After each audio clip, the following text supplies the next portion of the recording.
Hey neighbor, well the weather's rough. We got rain, had rain for the last 2 or 3 days, got rain all day today and tomorrow, but you know us gardeners, we still love the garden regardless. And believe it or not, the 3rd week in September is National Indoor Plant Week. Now I don't know who sits in office somewhere and decides what week is National Indoor Plant Week, but it is the 3rd week in September and we're going to celebrate it. So that being said, today we're working in the greenhouse. We're doing some things to prepare for Indoor Plant Week.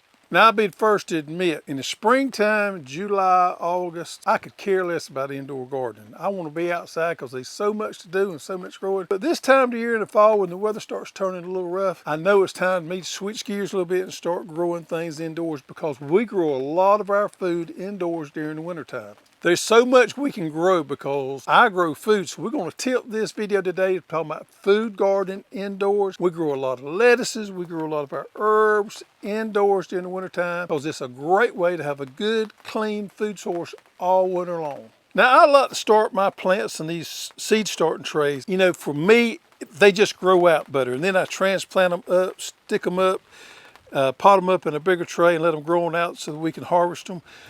But for me, they just grow better in these. I don't know if it's the small tray or what it is. And then room's another thing. I can grow a lot of plants. I'm fortunate enough to have a greenhouse. If you don't have a greenhouse and you love gardening as much as me, I would definitely recommend one. You know, this is one of the best things I've ever done.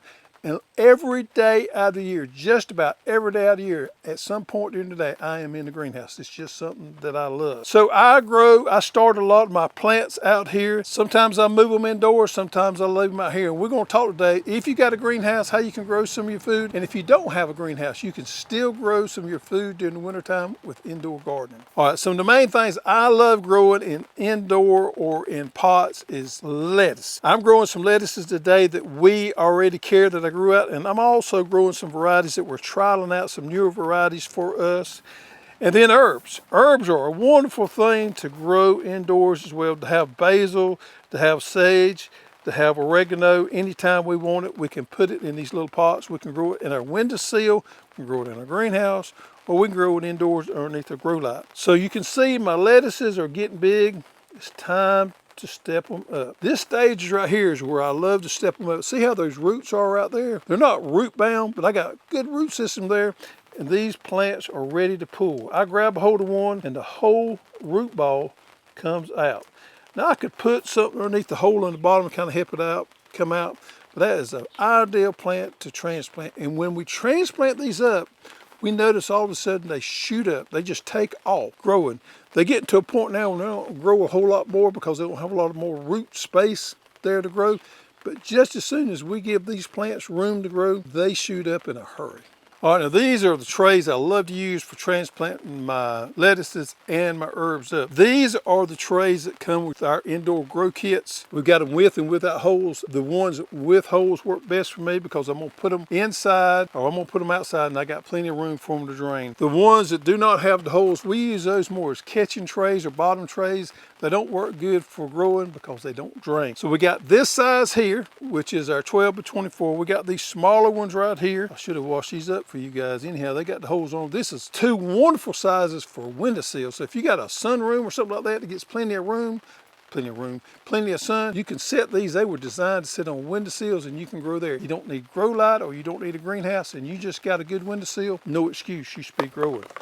Also, these bigger ones here, we call these the 24 cell, and these have the holes in there. These are not designed for windowsills. These work great for a greenhouse or an indoor light. We're going to use a little bit of them all today. All right, so in the last few weeks, I've been doing a lot of testing on different soils. One of the ones I'm going to use today is a peat-free mix, and this company right here is Organic Mechanics. And this right here is kind of a weird mix for me, but it looks okay. I did some seed starting with it the other day. But it is a fine ground pine bark, which I'm normally against, but this is grown ground real fine. It's got rice hulls in there too.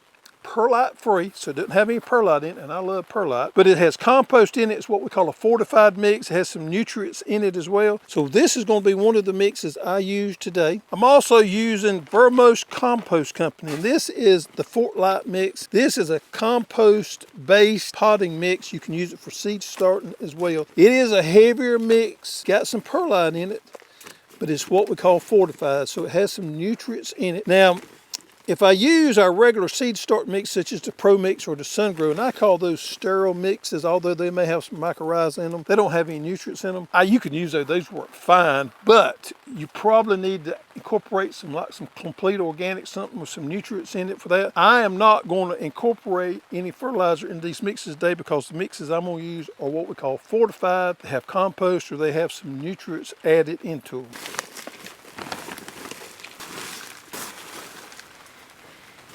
And one thing I noticed with these fortified mixes, they also seem to be a little heavier than a regular potting mix that just has peat, vermiculite, and perlite. So they're a little coarser, a little denser, a little heavier. Now, one thing about a tray, especially the way I do it, is I wouldn't use anything that is not at least this thick here. I don't know what this is, but it is probably the minimum I would use as far as potting up and growing lettuce and herbs out in, because we need a pretty good bit of root space in there and give those plants plenty of room to grow. These work pretty good, but I wouldn't use anything that's any narrower or thinner than this. All right, the first one I'm gonna do is Cherokee lettuce, and I'm just gonna put 2 plants in this little tray right here, and I'm just gonna pull them out, see there? Pull out good, stick them in there, just that easy. Take me a finger, make an indentation in there. Now these things will grow out and we can harvest plenty of lettuce off this little bitty pot here. You'd be amazed what you can grow out of this. All right, so I got a romaine here called Blue Rock. Now this is not one we carry. I talked to one of my guys that grows a lot of lettuce commercial, and he said this romaine right here has been doing really good in the South. It's a commercial variety. The guys have a lot of success with it, so I wanted to trial it out. Same thing, I'm just going to about every 3 inches put my indentation in there. What I find about growing in these containers is my lettuce is a lot cleaner. If I put it in the ground there, we get a lot of splash and dirt. My lettuce will grow off fine, but they're a lot cleaner when I grow them in these little pots here, and I don't have to wash them as much. And look here, you'd be amazed how much comes off this right here.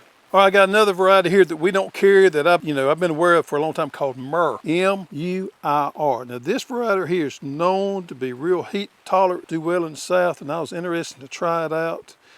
We very well may add it on if it does well for us. This one right here is going to hold twice as many plants as the last one I just did because the pot is twice as big. Now you could switch it up, put different colors in there. I've done that before. Today I'm keeping it kind of simple and just doing one variety per pot. Well, herbs here, probably not quite big enough to transplant, but we're going to go ahead and do it. And I got this little spoony thing here one of my customers sent me that works pretty good. Now you could go underneath there with something like a pencil and push it out there, but I'm going to use this right here. We're going to get some of this basil out of here. And you can see there the roots are still growing. It probably could go another week or two. We're going to go ahead and step these up today for you guys can see what we're doing. Basil is one of the most, if not the most popular herb out there. We use a lot of it in our cooking that we used to didn't do back in the day. If I'd have told my mama we was going to cook with basil, she'd had a fit. She didn't know what basil was. But, it's time to change. We try things new and find out we like them.